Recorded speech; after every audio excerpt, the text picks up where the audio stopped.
Greetings, one and all. Welcome to The Breakdown with myself, Tony, the Pugilist Boy. Bigging up all the undefeated podcast followers and anyone new to our podcast. I said our podcast because, yes, I'm normally one of a tandem. I'm normally joined by my esteemed colleague, Base. He is running slightly late. He's on his way. He will be joining the show momentarily. But in the meantime, you have myself. I'm going to kick it off, and I'm going to start by doing the housework, the work that needs to be done, the recognition of the supporters of this channel. Love to each and every one of you. So without further delay, big up. First in the house, Mulla. Great to see you this weekend, my brother. Love to yourself and the family. Hope you enjoyed the boxing as much as I do. And yes, Muller and I were both at the Wembley Matchroom show, headlined by Jai Opetaia, defending his world title against Jordan Thompson. Big up to Philip Answer in the house. Big up to October Red, beautiful woman that she is. Big up Chris Collymore. Bigsy's in the house, ready for this. Jam Down 187. Big up to Hot Pies, always thereabouts. Chazman, evening to yourself, sir. Haven't seen you on the show before, but welcome. Skyliner, the editor. Big up to yourself. Base is on his way, October. And Chris Collymore. Yes, you might say BMT, but you know, it is what it is. We are here. So, I'm going to start the show off and start talking about some, as we normally do, we go in chronological order. So I'm going to start off with the UK Matchroom show and start talking about some of the action that we saw on that particular card. Here's... So people... I've done the welcome to the people in the house, so you caught me just as I was about to start off with the Matchroom card. Opetaia Thompson. Before we get into that, Base, how are you, bruv? No, I'm good. Listen, apologies everybody. I'm a bit late, but I've literally just come back from the media workout, Boatsi Aziz. So we've got some good content coming up on the channel tomorrow. Interviews with Joshua Boatsi, interview with Dan Aziz and Caroline Dubois. So that will be up in sometime in the morning or afternoon. But yeah, look, that's for another day. Let's get to the action on the weekend. October, I see you. Big up, bless to you. And everyone else. I know Tony just done the road call, so I won't step on that. Let's go to the Wembley card. I know you was there, so we'll kick it off with Jai Opetaia and Jordan Thompson. I'll let you go, seeing as you saw it from a perspective inside the ring. Okay, thank you very much. So I've got my own footage because I was there, and this was an interesting matchup. Jai Opetaia 22-0 versus 17-0 Jordan Thompson. Obviously, the reason that this matchup has happened was mainly because Jai Opetaia and Tasmin Promotions had a link up with Matchroom, which meant that his title defenses were co-promoted between Matchroom and Tasmin Promotions. And by way of an introduction for Jai, Eddie nicely lined up Jordan Thompson. Now, Jordan has had a bit of an up and down start to his career. He's looked pretty good up to date, but his last couple of fights have showed some cracks, specifically to do with stamina issues, also the potential of getting hurt by opponents. So essentially, that has had to be weighed into consideration when we consider this fight. However, having said that, Jai Opetaia himself has a decent record, but hasn't had a huge long list of names that one would say recognizes him as being a huge name in the cruiserweight division. However, he did very well in his title win against Maris Bradis, and gave us enough to be able to see that, you know, look, he's going to be a danger in this division. As you can see here, this was the first knockdown. The crowd got a little bit wild in front of me as Jordan Thompson started to get on the offensive and looked like he had hurt Jai. Jai came back with a furious fusillade of punches from his southpaw guard and effectively rocked Jordan Thompson to the floor. Reminded me of Zhile Zhang against Joe Joyce, in that the orthodox fighter did not seem to have enough practice at defending against the southpaw, because effectively you're going to be seeing a regular occurrence of Jai shooting his straight left straight through the guard of Jordan Thompson. There's one. There's a particular clip coming up where it's going to be extremely easy to see it. As you can see, Jordan picking up quite a bit of facial damage. There's another one. Straight left. There you go. Boom, boom. And I got it on replay because it's essentially, you know, a case of, you know, Jordan Thompson just getting hit too easily with that straight left. Boom, straight through again. Boom, straight through again. Boom, straight through again. And then he comes round and he does more damage to the body. Jai Opetaia has extremely good hand speed, but what I did notice is his footwork isn't that great. As you can see, he falls in on his shots. You know, this is an interesting fight from a technical perspective, because you can see he starts off in a southpaw, shoots his right, and you see where he comes flat-footed in a straight-on stance to Jordan. Jordan was unable to capitalize on that. You know, Jordan tries his own punches, but Jai literally just batters him. And as you see at the end of the third round, Jordan's in a bad way, returning back to his corner. But the fusillade continued into round 4, and essentially Jai was able to close the show. Again, straight left, straight into, and again, and that paid all it needed to do for Jordan. That was the curtain call on the fight. But, you know, Jai showed great power. He showed extreme good patience, I should say, in taking time to set his work up and deliver very accurate shots. But as I said, from a technical perspective, I do feel that there are things about Jai Opetaia that need work. His footwork specifically. He has very fast hands, but in this situation, he had more than enough that was necessary to dispose of his opponent in Jordan Thompson. But I feel like, you know, although he has been officially crowned as the ring champion and is universally recognized as the best cruiserweight of all the champions out there, I do feel that there are people out there who can exploit his poor footwork. And you know, maybe down the road, you know, we might see some unification fights, and one of the other champions might be able to exploit some of those weaknesses. What was your take?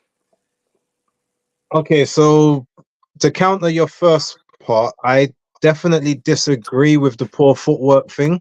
I actually think his footwork is pretty good. The one thing that I will say is, yeah, there were some times that he fell in on the inside, but that's purely, you have to remember, he's fighting someone that's almost 6 inches taller than he is.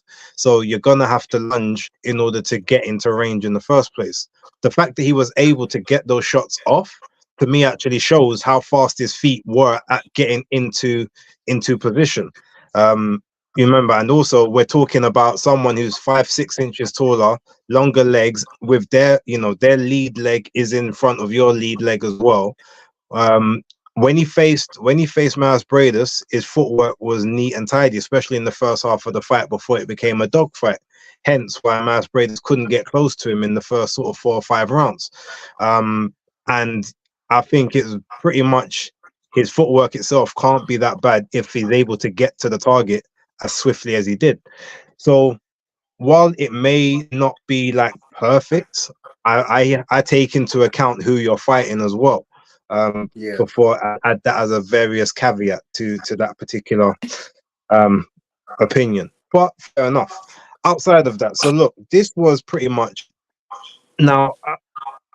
It was nearly punch perfect, to be totally honest. Like he employed the backhand from his third strike in the entire fight was a backhand to the solar plexus. And at that point, I just thought to myself, oh, he's confident from early. This is actually going to be a lot sooner than I thought. I had it predicted that the first 4 rounds would be fairly competitive, just because obviously he hasn't been in the ring for a little while, just to sort of get back in the groove, try and work out range and work out distance. For him to have worked out the distance within 20 seconds of the fight just shows you the level of not only the level of his brain in terms of his boxing IQ, but maybe the levels that Jordan's boxing brain is below that.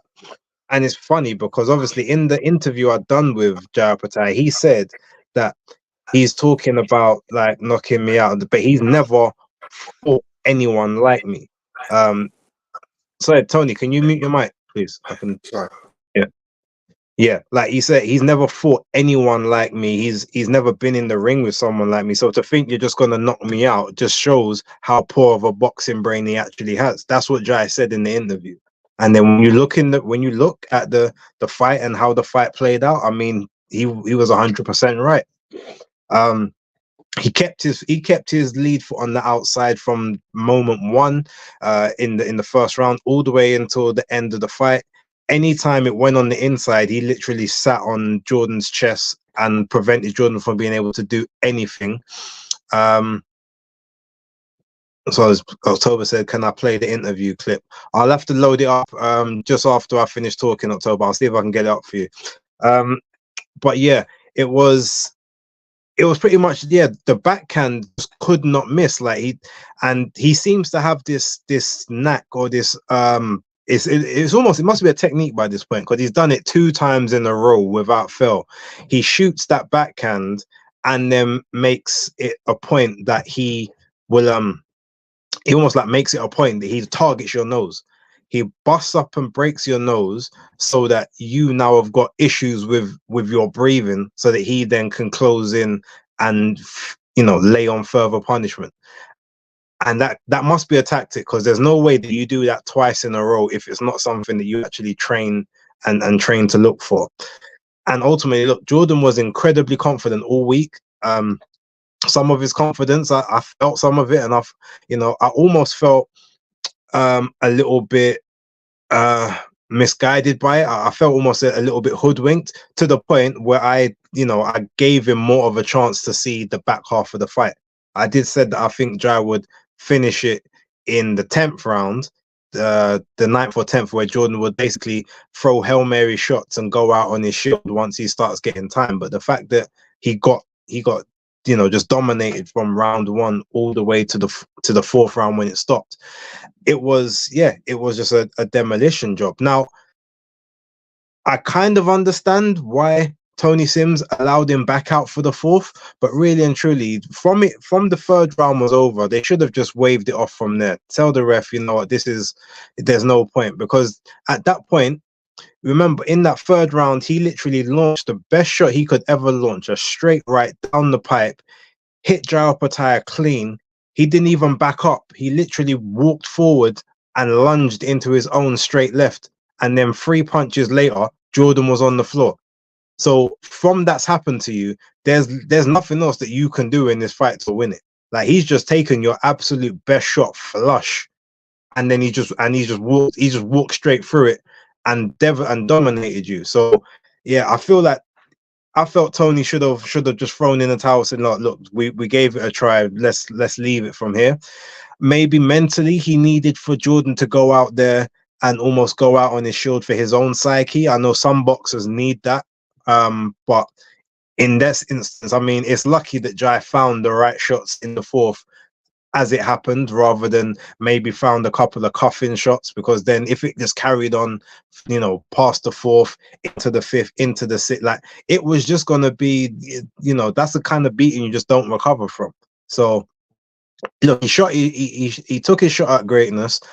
I'm not a proponent of people normally, like, I always believe don't take those type of shots before you're ready, before you've proved that you're ready. I've always been like that, but I understand that some people, their career trajectories, those kind of shots ain't going to come their way. Even if they get themselves into a mandatory position, certain things can happen where they're just not going to be favored, or they're going to be waiting 3 or 4 years extra. So in Jordan's I mean, I guess in his situation, because it was always ordained that he was about to go up to heavyweight within 2 fights from now anyway, maybe, okay, you take it now because you're not going to be around to take it later on in the first place, and you may not maybe get to that level when you reach heavyweight in the first place. So overall, like, commiserations to him. He's a good dude, good brother. I spoke to him. I enjoyed having a chat with him when I did sit down. And like I said, he made me believe that he was gonna be in it a lot more than he was. I never believed that he would win, but I did think that he would sort of do more than but he just, there's just levels. He just couldn't handle. He just couldn't handle that level. He just wasn't quick enough. He didn't have the right snap, and he just could not catch the fleet-footed Jai Opetaia. And Jai is just savage, vicious. Them, I would always, to me, I know it's not an exact science, but just like fighting the Mexicans at the smaller weights, when you see a Samoan, like, if you can, just leave them alone. Unless you really have to fight them, leave them Samoans, them Mauis, leave them alone. They're born different. They're bred different. And as much as we come from very rich cultures and backgrounds as well, like, there's different battle cultures and things that, you know, you go through as a child or as a people, and their thing is all about war and battle. And he showed that, imagine, no matter how big you think you are, I'm here, and I will break you. I will break you down. I will break your will. And yeah, that's exactly how it went. So right, Tony, well, I'm going to leave you to chat for a moment. I'm going to come off camera, and I'm going to see if I can get that footage up for October, and if anything, we'll play it when I sort that out. Cool, no problem. Okay, people, so we will carry on reviewing that particular card. I will move on from that fight onto the chief support, which was Cheavon C4 Clarke versus Ducar. Now, this was a decent little outing. Interesting, it's for an IBF international title, but it was only a 10-rounder. And I was somewhat perplexed because it was like, if it's an international title, is it not supposed to be 12? But it is what it is. So again, footage from ringside where I was sat. This one was, to me, this was a lot more even than the scorecards read at the end of the fight. I think there were 2 cards of about 98, 91, and one of about 97 or similar. But effectively, there wasn't much in the way of rounds going to Ducar. But that didn't reflect the way the fight panned out, because although Cheavon, to me, was easily the winner of the fight, he never had any easy rounds. He didn't waltz this fight by any, sleight of the imagination. I'm just going to commentate a little bit on some of the stuff you see. Chev is, nice and loose early rounds. But look at overhand right from the car landing, and you can tell it lands because it gets a lot of spray from the sweat that's coming off of Chev's head. But Chev was very good at picking good shots, but at no point does he get it easy, because Ducar is very able and willing to shoot it out with Chev. And, at certain points, it does even seem like he might even have hurt Chev. I don't know if you noticed that uppercut at the start of that sequence of punches from Ducar. went right through the guard and got Chev. You know, a fighter with greater power might have hurt Chev even more. But you know, look, congratulations to Chev. Did really well.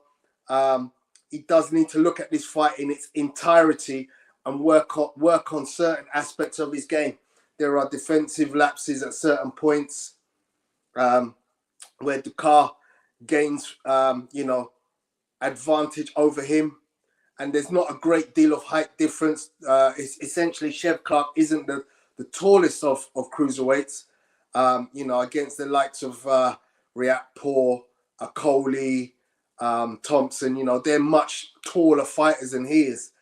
And, you know, he may find that, you know, he's going to need to be more defensively capable than he appeared in this particular fight. Now, would he have been not so aware of his defense's lapses if he was getting hurt more? Maybe not. But I personally feel that the power from the car was strong enough for Chev to be worried that, you know, look, I mustn't take these shots. As you can see, again, Chev is on the offences. He's moving his man back, but at no point does the car stop throwing punches. The one thing that Chev does really well is go to the body. He picks great body shots. You see, he starts off at the body and goes back to the head. For those of you kids that are from my gym at Croygas, something I tell you all the time: if you go to the body, come up to the head. There it is again. Body shot, head shot. You know, at some points in time, Chev looks like he wants to bully Ducar, but Ducar isn't having it. And you can see by that last combination from Ducar, he's very capable of firing back and, you know, getting in between Chev's guard. As you can see, the scorecards 99-91 twice, 98-92. As I said, that doesn't reflect to me the true way this fight panned out in terms of its lopsidedness. Yes, Chev definitely wins, but it's not an easy fight for him, and it's definitely a fight that you know, he has to go back and look at and work out what he's going to do to improve his game. Did you get a chance to see that fight? I did. I'll speak about it in a moment, but okay. As I just promised to October, I will put that that clip up of, let's see, I need to put it in the present category, I think.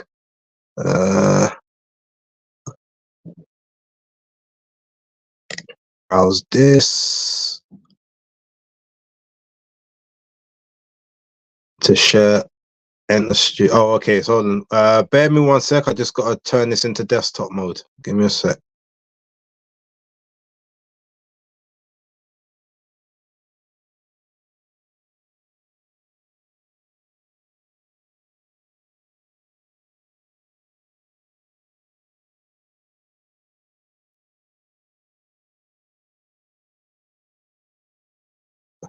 So about that. All right, switch us over. Okay, now can you hear me okay? Yeah. Okay, cool. Right, so I'm going to present this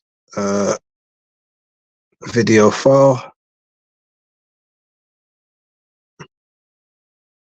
All right, this is for you, October.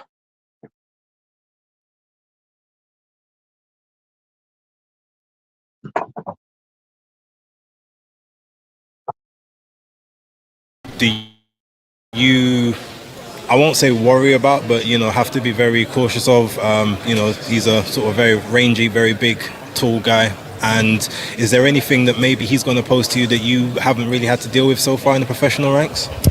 When his main strength is his size, you know what I mean? His range and stuff. But, you know, we adapt to it. I've got good feet work, I've got good speed, good power. I've got every tool I need to beat him, you know what I mean? So let's just go in the ring and get it done, you know what I mean? It's easy to talk about fights and it's easy to sit up there and say, oh, I'm going to knock him out. Bro, he don't know. he ain't been in the ring with me. You know what I mean? He's never been in the ring with someone like me. So I feel like it just really shows his ring IQ and how uneducated he is with who he's getting in the ring with, to be honest. So yeah, that's that. Now I'm gonna switch back to mobile mode because this one I can barely see the screen. So give us a sec, and I'll get back to Cheavon Clarke in a moment.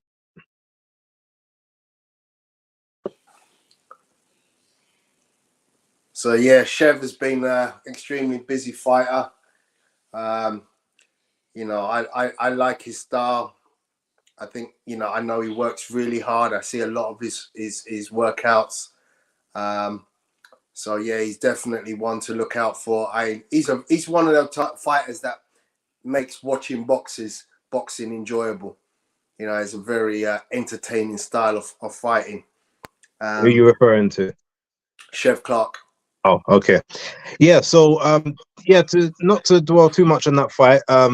Appreciate your time, people. So with Chev, I feel like it was a good performance. The first couple rounds, I feel like he took a couple of unnecessary shots, but I think it was more him just trying to sort of find the range and trying to work out exactly how, you know, sort of what kind of power Ducar had, what sort of trajectory he launches from. But once he sort of got that down, especially from sort of the end of round 2, that's when he really started to kind of push the pace and started letting go of his combinations. And he's very good at putting in short burst combinations, but still staying busy with his footwork or staying close to the guy, so that even when he's there catching his breath, the other guy doesn't have enough of an opportunity to fire back. And I feel that was something that he was employing quite a bit. He would go in small bursts, 2, 3, 4 shots. Then he would sort of just get close and either get on the inside, or he would get all the way out of range to take that you know, big deep breath, to then come back into range and sort of get his work off again. He's very sort of fluid and nimble on his feet. He's got good rhythm. You know, being Jamaican, I would expect no less from him. And I did say to him, you know, one of the biggest proponents, I always want to know what music he's coming out to, because it's always a joy. But you can just tell he gains energy from the moment he's ring walking up to the time he gets in the ring. Like he keeps it all about the culture. That's where he gets all of his positivity from, and just the vibes. So you can tell he's one of those. He's a rhythm fighter. There's some people, when you push them off their rhythm, they're never the same. But he's one of those guys who kind of just stays in his rhythm. It's almost like he's listening to music in his head. He keeps on the 1 and the 2 and then the 4. And he keeps to his own pace, his own momentum, and he never really seems to get that tired. So I think it's a really good it was a really good showing. Obviously he didn't get a knockout or a KO, but you know, Ducar is not the easiest of guys to get in there with. He's very, very tough, very durable, and they give anyone a hard night's work. So now onwards and upwards when it comes to Chev Clarke. Now the next one, what's this? Quick question from Philip. All right, who would win, Vidal riding Chev Clarke? For me, I favor Vidal in that one. Well, I said that the two of them should have got put together before, and someone told me no, Vidal he hasn't had enough fights for that, even though I think he's had more than Chev has. Personally, I think that Cheavon Clarke's fight to lose. I do think he would win that fight at this stage, but I'd have to do more research on both of them. I think he went further in the amateurs than Vidal did. So, but having said that, he's much older, and Vidal maybe has got a higher ceiling than Chev has. Who knows? But we'll see. We'll move on. Really briefly on that one. Just want to talk about Shannon Ryan's performance against Xenia Jorneac. Now, the only reason I particularly want to talk about this fight, obviously, I feel it was her first southpaw that she'd been in the ring with, which was it was noticeable in the first round. You saw she got hit with some shots she wouldn't normally get hit with because it was coming from a trajectory she wasn't quite used to. But even her sort of, I was saying on Twitter, she was kind of channeling the Alicia Baumgardner energy in from the ring walk all the way up. But it was something that she's not usually done. So I thought, was that just a nervous thing? But no, I think it's just her trying to almost grow the brand a bit more. Her like Alicia Baumgardner, Clarissa Shields, you know, just dancing to the ring. Oh, Tony's put it in there because I was going to put this in myself. When she done that move in the first round, I said, okay, that takes confidence. Like the way that she literally she shuffled back with her hands down and managed to avoid 3 straight jabs coming at her, all by millimeters as well. That's the mark of someone that is you know, that is confident in their abilities and, you know, basically confident in their athleticism. Now, clearly, when athleticism starts to fade as you get older, you have to make sure that your fundamentals can make up for the lack of athleticism that you have. But I don't think she's going to be in the game at a point where you know, her athleticism, her flexibility, and everything starts to diminish. She's got a very high ceiling, even though she doesn't have a deep amateur background, but she's made for pros. And I remember I bet on her to get the knockout. Then I changed it last minute to a decision. And then when the third round happened, I thought she's going to lose me my money. But luckily, Jorneac was able to see the final bell. But it's not going to be long before these girls ain't going to be making the final bell because she's putting everything together. And that's all I really want to just say about that. It was a good fight on before the bell. Obviously, it's on the YouTube channel, so you can see that you don't need the zone for it. It was a good, competent performance. Like, she beat Jorneac up pretty much from second round onwards. And it was just, yeah, it was just a confident, comfortable performance. But yeah, that little shuffle back in the first round was a thing of beauty. Yeah, I mean, I can just second what you said in terms of her performance. This to me was easily her best performance. I thought she put her punches together really well. I thought defensively she was very sound, and like yourself, I thought she was about to have a stoppage in, you know, round 3. But yeah, she dominated this fight from beginning to end. I like that she had great work rate throughout the whole 8 rounds. You know, great punch selection, punching in between the punches of Jorneac, being first and initiating action, forcing Jorneac back into the ropes, and then offloading with her own punches. So yeah, well done, Shannon. Great to see you. If you are watching the show, I know you do sometimes. Great to see you at the show. We got our usual picture. And we look forward to bigger, better things. I actually think her best performance was the Martina Benile fight, the fight before. But this showed a lot more to her game, considering it was a first southpaw. So you kind of give her plus marks for coming through that unscathed. But the Martina Benile fight to me was better. That was her best professional performance to date. Cool. All right, let's move on. Right, so quickly, before we get into more breakdowns and technicals for the others, we're just going to basically give some shout outs to some of the other fighters that were on the card. Obviously, Maisie Rose Courtney fought Martina Benile. She had a fairly comfortable victory. Started switching in between some areas where maybe it wasn't the right time to do it. So that's something she's got to maybe keep an eye on moving forward. She did manage to let Benile get a couple rounds off of her, which obviously Shannon Ryan didn't. And they are talking those two up as being potential opponents in the future. So that should, she's going to have to tidy up some of that, but she's a bit, whereas Shannon's more explosive, she's more fluid at this point. So that'll be interesting. Also, big ups to Ellie Scottney, defending her IBF title for the first time. Obviously, a month or so after the passing of her nan. So big ups to her and condolences for that. Also, George Liddard with a good performance. Ibrahim Suleiman, I've said he calls himself Spider, but I think Craig Richards should have a word with him because I feel that's a disrespect. But yeah, he did decent. Jimmy Sains as well, big up to him on his professional debut. Got a stoppage in the third round. It was a bit of a weak stoppage in my opinion, but I mean it wasn't. It was only going one way, so fair dues to the ref. Rhiannon Dixon as well. Well done for winning the EBU title against Katarina Sanders. The only person who beat her prior to that was Terry Harper. So she's and she came from sort of white collar boxing similar to Fabio Wardley. So she's got a good trajectory coming her way as well. So big up. And then if we go over to the boxer card, let's just say a couple quick shout outs. Vidal Riley, obviously, with Nathan Corliss. I think it was a 10-round, a 12-round unanimous decision. I don't think Corliss won a round. Callum Simpson, he also won his fight.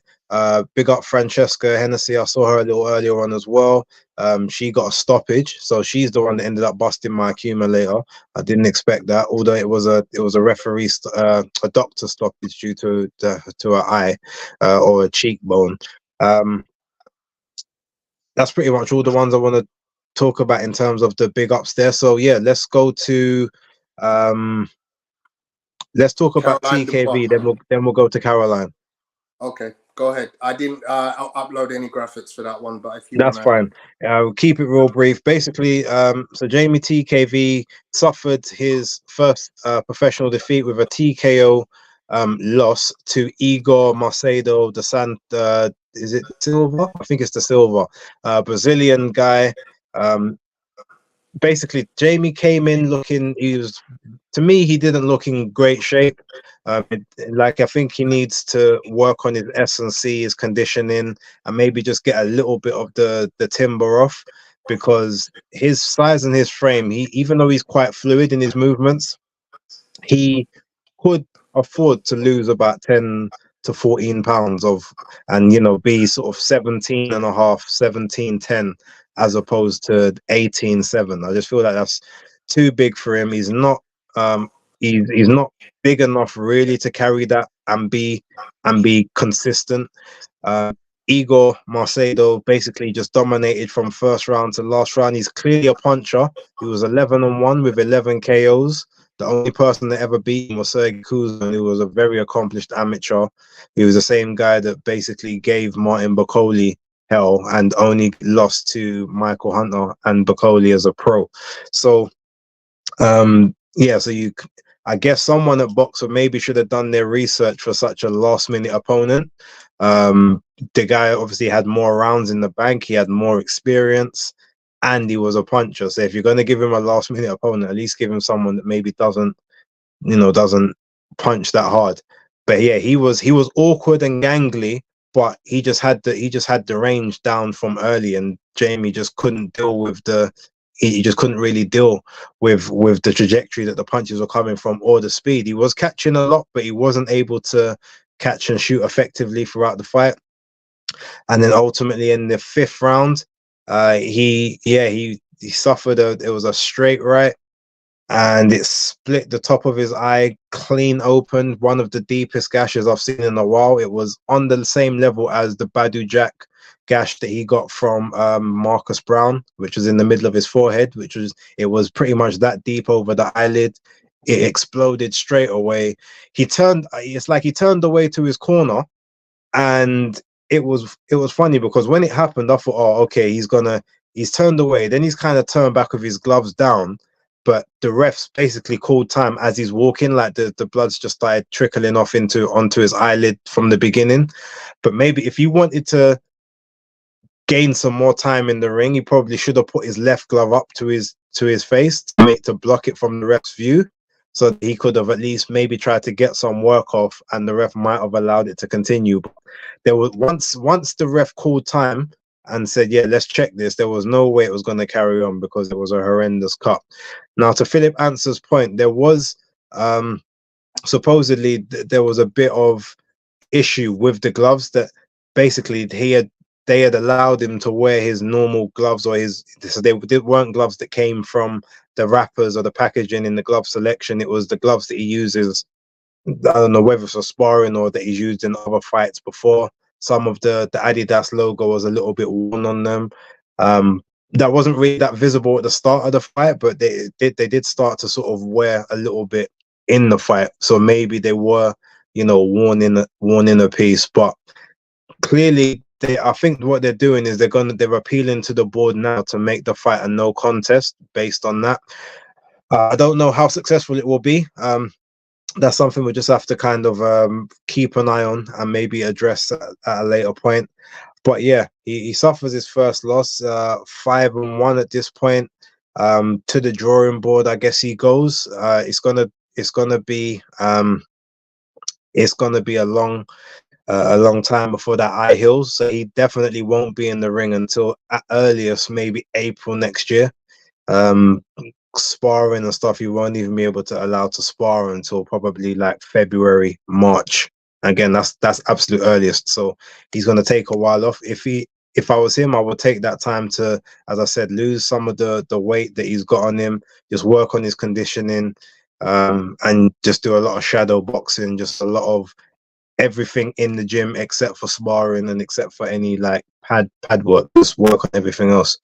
To October's point, I don't know if the gloves were checked. Apparently they may not have been. That's what the rumor is. That's why they might be appealing, because someone didn't do the due diligence or check the equipment and make sure that it was fit for purpose and that it wasn't, you know, worn in or have cuts or abrasions or whatever. That's the rumor. I'm not saying that's the case, but that's just what we heard. Okay, so you didn't see that one, right? Any of that? Okay, so did you watch Caroline's fight? Okay, so we could talk about Caroline's fight. Do you want me to go first, or do you want to go first? You're on mute, so I can't hear you. Yeah, go ahead, mate. Okay, cool. All right, so so Caroline against Magali Rodriguez. Now, this in itself was the fight played out almost as I expected. I did say it would be Caroline's hardest fight, that she would be very similar to the last fight she fought. I can't remember her name. I think it was Soledad. But basically, the reason I knew this would be a difficult fight is because, number one, Magali Rodriguez is tough, but number two, she's good at level changing. And there was time in the fight where she would get underneath Caroline's shots, and then basically from there would go and basically just swing to try and counter. Now she had a little bit of success with it at the start of the fight, but Caroline was always kind of in control up until about round 5, round 6, to where Caroline got her down for that first knockdown. And at that point, you would see Magali Rodriguez start just swinging. She would dip real low underneath Caroline, dig her toes into the ground, and then basically just swing from a stationary position. And that was in fact catching Caroline quite a bit, especially towards the end of the fight.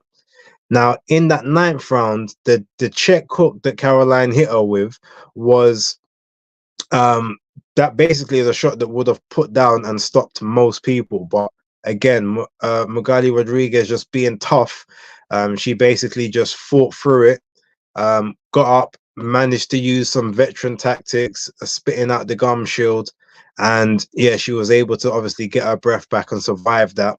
But yeah, it was a fight where Caroline, you know, she took some shots. She had to work Magali Rodriguez was just on her chest for the duration of the bout, and it was the type of fight she needed. She got hit clean with a couple of shots and she ate them, so you know that her chin's fine. And yeah, she was able to keep up the pace. Obviously, it must have been a lot cooler at York Hall compared to when she last fought there in June. So yeah, it showed that she's got a good stamina and good gas tank. And overall, onwards and upwards. And having seen her today, you will know that she fought on Saturday. Like, there's not a mark on her face at all. Which is, like I said, she took some shots, so that's good. And it shows that even her, just a natural skin, she's durable and malleable. So I said to her, look, I wasn't afraid to tell her she's one of my favorite female fighters. I've been watching her since the amateurs, and I'm expecting to see great things. So yeah, hopefully onwards and upwards. Tony, give us your thoughts. Yeah, I thought a very excellent performance from Caroline against a very gangly opponent, somebody who, was generally just out there throwing hands on a regular basis, but was also sort of awkward in where she threw her shots from. A lot of the time when people start throwing wide shots, it's a lot easier to defend against those kind of shots because you can essentially just put your hands, block the side, and come straight down the middle. Well done to Caroline. Great performance. I'm not going to go too much on about it. I think she's definitely marked herself as one to watch in this division. So onwards and upwards. Let's see where we go next. Okay, so if we move over to the top rank, the PBC pay-per-view card. First of all, big shouts out to Kamel Moulton. Didn't get to see his 4-rounder, but he did knock the guy in the first round. It took place after the main event. I haven't seen any footage from it. Actually, do you want to talk about Wallin and Gassiev quickly? No, because I didn't see it. I'm sorry, I didn't see it. Okay, well, I watched it earlier on this morning. Basically, just to give everyone a real quick summary of it, it was a split decision to Otto Wallin, 115-113 twice, and then Murat Gassiev got a 117-111 card. Now, some people said that it was crazy for him to get that kind of scorecard. To be honest, I can see when I did score it directly and I had it 115-113 to Wallin, but there was a couple rounds in there where I could have given them to Gassiev. I believe that realistically, I kind of saw it more of a 7-5 or 6 apiece type fight, or maybe 7-5 the other way, purely because Otto Wallin, he was very active with the jab, but he was backing off, and the jab, he was only just sort of touching. He was just touching Gassiev's guard. None of the shots were getting through the guard. None of the shots were landing. They were just all basically just touching the gloves and popping back. So I feel like he ended up getting a lot of consideration for that, while he wasn't actually doing anything else. He wasn't landing anything, whereas Gassiev would throw in spurts, but every time he'd throw, it'd be maybe like a hard shot to the body, or maybe he might catch one to the head or uppercut or something. So it was one of those type of fights. It was very weird to score in certain instances, but overall I can see, to me, the right person did win it, and it was an eliminator, so he will next have to wait for another eliminator to take place, and at that point he will then end up being a final eliminator to be the secondary mandatory for the IBF title. So that'll be interesting when that does take place. Now, okay, moving over to the PBC card. Big ups to Frank Sanchez. Well, he beat Scott Alexander, which wasn't any great shakes because Zhang beat him last year. I think last year, May. Who else was on there?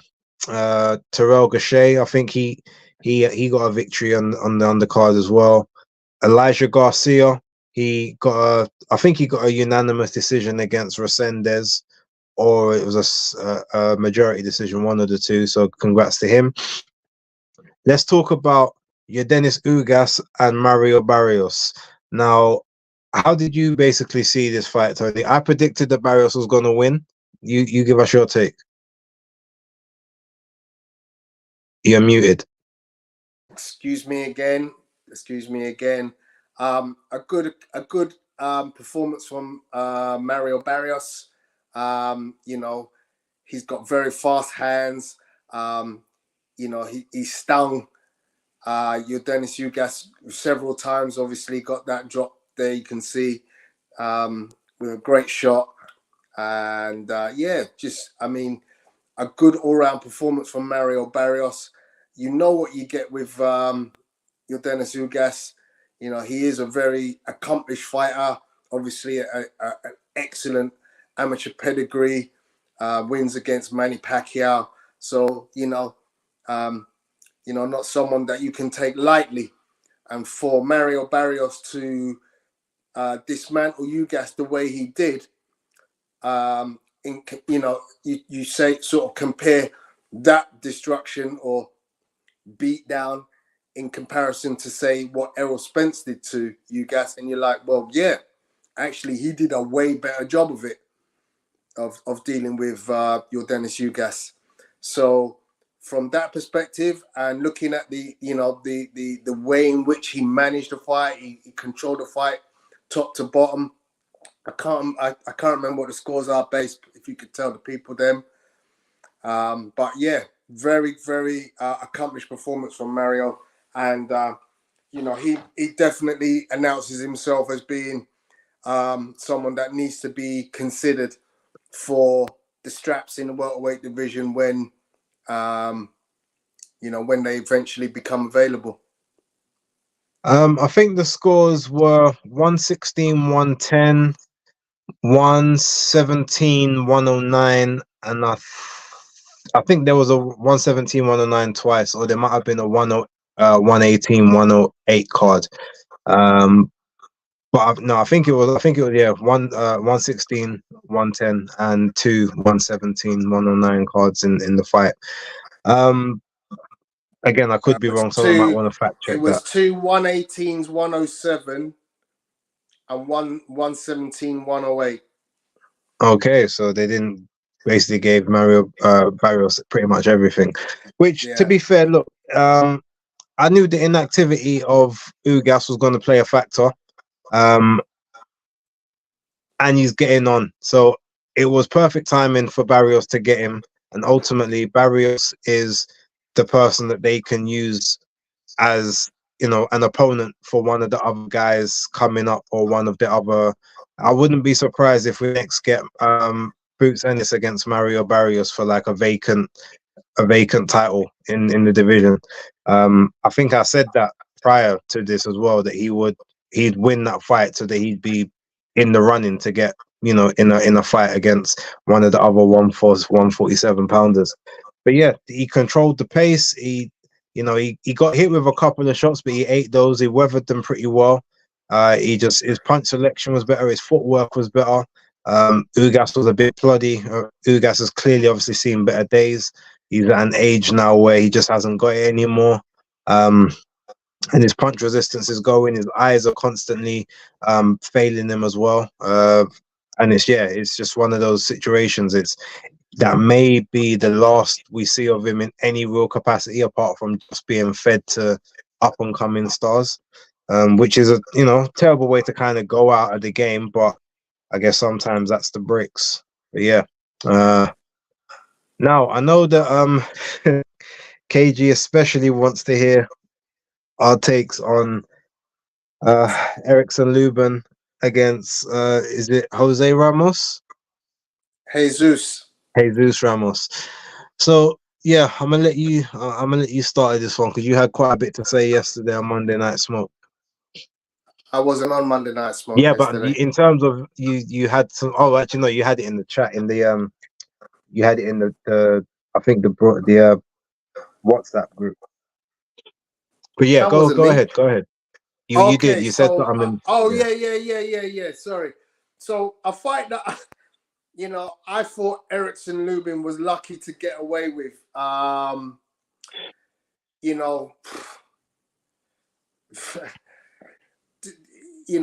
get it. You get swing rounds, and depending on the style of fighter that you like, then you could see it one way. If you don't like the style of the other fighter, you can see it the other way. I didn't score this fight. I just had it on in the background, and I kind of was just watching it out the corner of my eye in preparation for the big fight.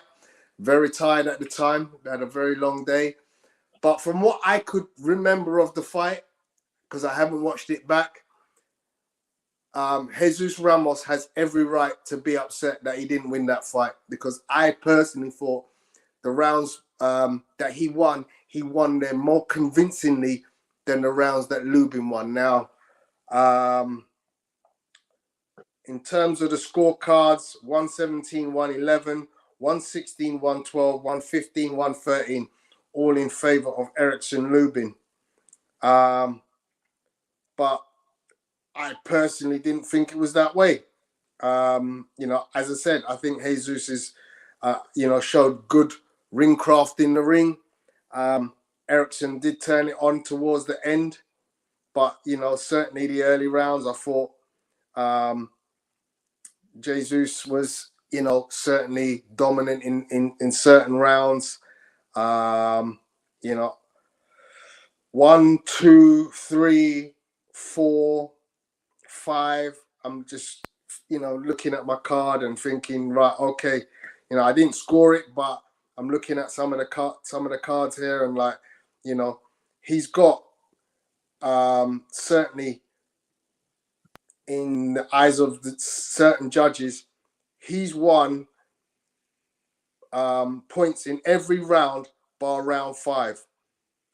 Yeah, and it's only at round 9, 10, even in round 11, one judge gives him it. But essentially, you know, he's in every round, and to me, he wins more rounds. But I might watch it again and do a rescore. But I personally thought Ramos had done enough in the rounds that he won, especially the early rounds, to win that fight. And there was some uproar I noticed in the some of the other commentators who were watching the fight at the time. I might have been swayed by what I'm not sure who the ringside scorekeeper was, but I know he had it to Ramos as well quite widely. Was it Joe? Was it Joe Lamptey? I can't remember. But yeah, I just know that the commentators at the end of the fight were all, you know, confused as to how Lubin had won it by such a wide margin, as they all. So did you watch the Showtime broadcast or the DAZN one? DAZN. Okay, because there was only one guy the whole night on that one, I noticed. Okay, so look, because obviously I watched it as well, but like you, I didn't score it. Oh, sorry, mute your mic for me a sec, please. When I watched it, I watched it back after I'd already heard about the result and the supposed like robbery. So I was watching the fight, and I couldn't bother to score it because I was doing some other things. But I was watching, and like you, I do think that Ramos won from what I saw. I didn't see a huge amount from Lubin until, like you said, towards the end of the fight. But he was, you know, he was sort of blocking and slipping some stuff in the first half. And like I said, because I didn't score it, I can't wholeheartedly say, yeah, it was like, oh, it was a really bad robbery or whatever. It was one of those fights where, to me, it looked like Ramos won the fight, but I can't wholeheartedly say that it was a robbery because I've seen worse bad decisions given than that. The 117, 111 card, I don't see how you can only give Ramos 3 rounds in the fight at any point. From what again, like you, I might have to go back and watch it and score it. But yeah, I thought that one was pretty bad. But from my general observation, I felt Ramos did enough. That being said, at the end of the fight, Jesus Ramos didn't give any indication that he was upset about the result. He basically was like, you know, I tried my best in there. You know, it just wasn't good enough on the night. It just wasn't good enough tonight. I'm just gonna have to go back to the drawing board. I'm gonna learn from this and, you know, be a better fighter. So that almost tells me that he felt that the fight was closer than the outside public did. And so when he lost, he didn't. While he probably thought he did enough to win, he wasn't. He said, "Okay, well, there's a chance, or maybe I didn't. So fine." I'll leave it. Like normally you will hear people, you know, in uproar, like that's crazy.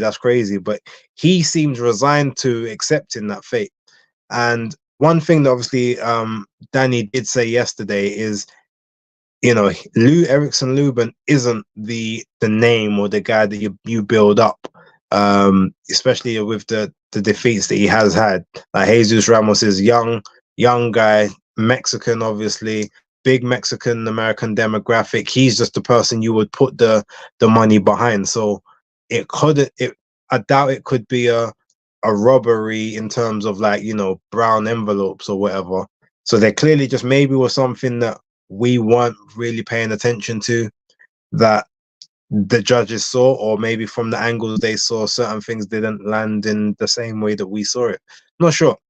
Like I said, it's not the worst robbery I've seen. I've seen way worse, even this year. But outside of that, I did think Ramos won. I thought he was unlucky and unfortunate. So, yeah. We can move on now. We've seemed to have made pretty decent time, which is surprising. But we can move on to the main event of that card, which was Canelo Alvarez against Charlo. Tony, I will let you start off on this one because people heard my takes yesterday, and don't want to add too much more to that. So go ahead. Okay, so the undisputed light welterweight. Oh, this picture, just so you know, guys, in the picture now is by my good friend Patrick Killian. For those of you who don't know, get to know. He's on Instagram, he's on YouTube, he's on Twitter. Patrick Killian does great art. But this fight, to me, undisputed versus undisputed. Obviously, Jamel has lost, you know, one of his straps as a result of the bell ringing for the first round of this fight. But, you know, he is a bigger fighter height-wise than Canelo. But this fight, to me, was very, very one-sided. I saw some of the comments from people after the fight. To me, I saw nothing in the performance from Charlo that made me think he was anywhere near ready for this particular fight. Obviously, the inaction with the injury that caused him to not be in the ring for over a year was, you know, it must have had some kind of impact. But, you know, a champion of his pedigree, having gone through the types of fights that he's been through, you know, was just getting hit left, right, and center by Canelo whenever he wanted to. There's a massive difference in the strength between the two fighters. I didn't realize it was going to be that simple for Canelo to outstrength Charlo. He was able to push him round, you know, dominate him physically as a human being in every aspect of the ring craft of this fight. You know, he literally just pot-shotted his way around the fight. As far as the performance of Canelo is concerned, I didn't find anything new. I didn't see anything that made me think, oh, he's brought anything new to the table, or he's doing something that we haven't seen before. His work rate was quite pedestrian to me. You know, it was a one-sided beatdown. He didn't pick up the pace at any point, go looking for a knockout. Yeah, he managed to drop him at one point, but even at that point, he was just content to just win on points and not force himself to try and get the stoppage. You know, it was just a very pedestrian fight for me. There was nothing about it that made me go, wow, yeah, you know, that was a great fight. I'm just glad it wasn't a pay-per-view fight to watch. And that, you know, look, I don't know where Canelo goes from here. Fight fan is a great fan of David Benavidez. Right now, I have to think David Benavidez gives Canelo a whole bunch of problems, because work rate wise, the Canelo that I saw on Saturday night, Sunday morning, just can't match David Benavidez. Another name that's been in the hat was Bubu Andrade. You know, I wouldn't have given Bubu a sniff in this if he fought Canelo a couple of years back. But I have to say, based on recent performances from Canelo, his work rate just doesn't impress me. And unless he can hurt you to the body, there's very little else that kind of penetrates and make you think like there's a guy at the top of his craft. You know, the so-called face of boxing, no longer really doing what was necessary to be considered the face of boxing. So, yeah, that's about as much as I can say on that fight. Well done, Canelo. You did yourself, and you know, another defense of your belt. But I'm sorry, I don't see much going ahead for him. I mean, you know, he's picking up massive paychecks every time he fights. But, you know, he might be in trouble if he comes up against Benavidez or Andrade. And I definitely wouldn't go anywhere near Bivol again.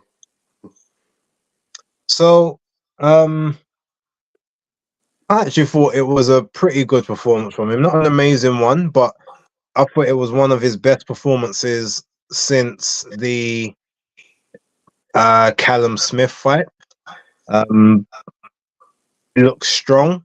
His energy and his engine. Sorry, Tony, Mike. Yeah, his energy was on point. His reserves. He didn't run out of gas. Like he stayed standing in between rounds. Now, yeah, he never put punches in combinations, and obviously that was a way for him to manage his reserves. But I feel as if we couldn't really see a great performance from him because we saw such a poor performance from Charlo. Now, look, if the game plan was to take Canelo into the second half and maybe get to work in the second half of the fight when he slows down, you've still got to at least throw shots and make him have to think and work on the first half. Like, you've got to throw something, even if it's in the first round. The hardest shot you can throw, like what David Hay used to say, he used to go to the center of the ring in the first round and throw the absolute hardest shot he could. And even if it lands on the guy's gloves or his shoulder or his arms, just so you know, I've got power, so that they just don't start walking you down for fun. And Charlo literally did nothing apart from circle the ropes. I don't even think he threw out a meaningful jab or like a stab to the stomach or anything until maybe round 5 or round 6. And at that point, as soon as he started to open up, that's exactly when he then got countered the following round and ended up on the, you know, taking a knee in the corner. Now, I predicted that he was going to get knocked out in the 7th or hurt badly, but he wouldn't. At absolute worst, he wouldn't make the 8th round. Now, the prediction almost stuck, as you saw when he took the knee, but from then it was like he was in fight or flight, and he fled for every round until I think maybe the 9th. I think I gave him the 9th round, but that was almost like his last salvo. Okay, I'm just gonna throw a Hail Mary here. It doesn't work. Okay, I'm done. And I feel like he just mentally resigned himself to being, the little Charlo. He didn't show that he's big Charlo. He didn't show that he's the man. And for someone that's obviously supposed to be an undisputed champion, as I said on Twitter, like, not all undisputed champions are created equal. And I would have much rather, again, and I know, look, it's not me in there taking the punches. I totally get it, but no one, if he got rocked and really badly hurt, no one would have like said, "Oh, no, what a waste of Charlo," or whatever. Like he would have ultimately it would have been it would have went down a lot better. Like if he went down swinging the same way that someone like John Ryder did, like no one cussed John Ryder's performance. Like he was supposed to lose. Like realistically, everyone thought that Charlo was going to lose this fight. So at least if that's the case, go in there and try to win. Like show that undisputed actually means something. Like he might as well have just been one of Canelo's runouts or a tune-up. That's basically how we went out there. Like, for the people that would call someone like John Ryder a quote-unquote Euro bum, And John Ryder actually legitimately won more rounds in his fight with Canelo than Charlo did, and he's never won a world title before. But you, who's supposed to be undisputed, yes, 2 weight classes below, but you should at least pose him some problems. You posed him none. That's the reason he could stand up between rounds and he wasn't breathing that heavy, because he didn't have to exert that much energy. I think after a while, when it got to sort of round 9, I think he just resigned himself to the fact that he's not really going to get to open up on this guy because he's just going to keep fleeing. So let me just win the rounds as opposed to try and throw every single thing into the shots. And that's just why the fight ended up being a bit of a damp squib. Now, again, to us, we didn't have to pay, but I do feel sorry for all of our US counterparts that had to pay £85 to watch that abysmal like main event. And Charlo's reputation at this point, no matter what he does, unless he comes back in some mad dominating fashion, and you know, it's gonna take at least 2 or 3 fights before people give him his cachet back. But his market value has now dropped severely. No matter what he got paid for this, he probably won't get paid like a fifth of that in his next fight, because he didn't put up an effort. He wasted people's money. Remember the ticket prices that you have to go to go to an event like that, and they didn't even get their money's worth. They got nothing. You feel real bad for the people. He was saying, he felt he should have come in. He was hoping he could come in a little bit heavier. Why did he need to come in heavier? You was already heavier than you're used to being. You went in the ring as a light heavyweight. Why? What more weight did you need on you? Like you're supposed to be the bigger, taller, guy with the longer reach. You're supposed to control center ring, push him back. Like, you should not be circling the ropes. But yeah, look, it was a poor performance. It was a disgraceful performance, quite frankly. Calling out Terence Crawford afterwards that was idle. That was, not sensible.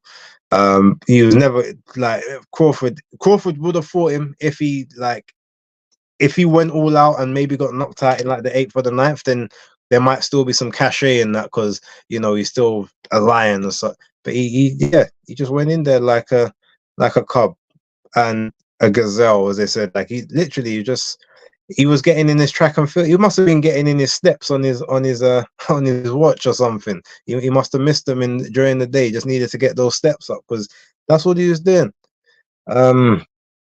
But yeah, that's sort of my take. I can't even really give no technical breakdowns. Like, Canelo done what he needed to do. He dug those hard body shots in from early. He came over the top. Charlo managed to block quite a bit. He was backing away from a lot, taking some of the power off the shots. But yeah, he basically did who was it? Paul Butler against Inoue. Just tried to circle the ring and just tried to survive the 12. Yeah, I think it was Paul Butler, and that's all I can really say about it. There was nothing else to say. Yeah, I mean, from a technical perspective, there are things that Canelo does really well, and we see them in every fight, managing distance, creating opportunities he does this fake hook to the body, but it comes over the top. So he dips in, and it looks like you're about to get a huge left hook to the body. You drop your arm, and boom, it comes in over the top. He does that on a regular basis. These things that Canelo does, he does them over and over again. And unfortunately for Derek James, he's now looked fallible in 2 consecutive fights. It's your fighter was ill prepared for what he stood in front of in 2 consecutive fights. 2 of the biggest fights in your tenure as a boxing coach. 2 of the biggest fights. Your fighter has failed dismally. Got destroyed by one fighter and literally just whimpered out in the other. And at any point, there was no strategy employed that you could see, the trainer employed this strategy that was going to be effective against what the opposition was going to give. So, well done on winning culturally here last year, but this year, you know, it looks like it's an epic failure. I think we got to start talking about this trainer of the year thing, because every time someone wins it, the following year, the guys start taking some massive L's. It happened with Reynoso the year before, and now it's happened with Derek James here, and I'm sure it happened with who got it the year before that? I think it might have been Buddy McGirt. I have to double check, but it seems like every time someone gets it, the following year, they're in problems. So that's maybe something to have a look at. But anyway, ladies and gentlemen, that's the end of the show. We've pretty much broke down everything that we did see. There was a lot on. You know, we couldn't get to everything.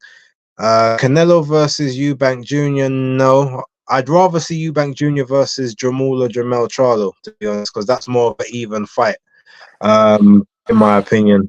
And leave Canelo to the 168 guys. But yeah, all right, Tony, give them your socials. So, guys, you can get me on Instagram, Pugilistboy. Everything else, YouTube, Twitter, the rest is just Pugilistboy. All right, and as for myself, it's obviously BaseDaKID, the hardcore casual. As it's typed on the screen there, Instagram BaseDaKID. I don't put boxing stuff on there too tough, so don't go in there for boxing content, unless it's maybe in a story. But for Twitter or X, it's B_A_S_E, or you can just type in BaseDaKID, and I do pop up first on the list, so I am clearly doing the algorithm thing correctly. But yeah, that's pretty much it for us. Thank you very much for rocking with us. We actually got through it in quicker time than I thought we would, which is a blessing. Look out for those interviews. They hopefully should be on the channel tomorrow. I'm going to send them off as soon as we finish the show. I literally jumped on the stream straight from my car. So yeah, big ups to everyone. Thank you very much for watching, and we will see you next week. Peace. Salute to everyone.